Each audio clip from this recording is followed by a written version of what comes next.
2024 stage 1 പ്രിലിംസിൻ്റെ, അതായത് ഇന്ന് നടന്നിട്ടുള്ള പ്രിലിമിനറി എക്സാമിൻ്റെ കറണ്ട് അഫയേഴ്സിൻ്റെ ഭാഗങ്ങളാണ് നമ്മൾ നോക്കാനായിട്ട് പോകുന്നത് കേട്ടോ. കറണ്ട് അഫയേഴ്സ് എത്രണ്ണം ചോദിച്ചിട്ടുണ്ടെന്നുള്ളതാണ് നോക്കാനായിട്ട് പോകുന്നത്.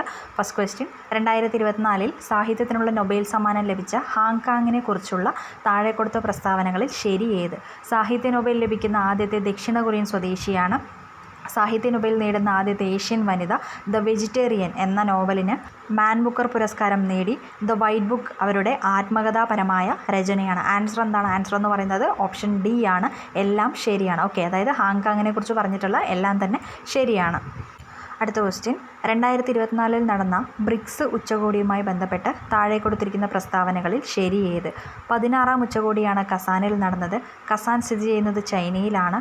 ബ്രിക്സിൻ്റെ ആസ്ഥാനം ന്യൂഡൽഹിയാണ്. 2009 ബ്രിക്സ് രൂപം കൊണ്ടത്. ഓക്കെ, ആൻസർ എന്ന് പറയുന്നത് എന്താണ്? ആൻസർ എന്ന് പറയുന്നത് ഓപ്ഷൻ ഡി ആണ്. അതായത് 1ഉം 4ഉം മാത്രമാണ് ശരിയായിട്ടുള്ളത്. അതായത് 16ാം ഉച്ചകോടിയാണ് കസാനിൽ നടന്നത്. 2009 ബ്രിക്സ് രൂപം കൊണ്ടത്. അടുത്ത ക്വസ്റ്റ്യൻ, 2024 കേരള പ്രഭ പുരസ്കാരത്തിന് അർഹരായവർ ആരൊക്കെയാണ്?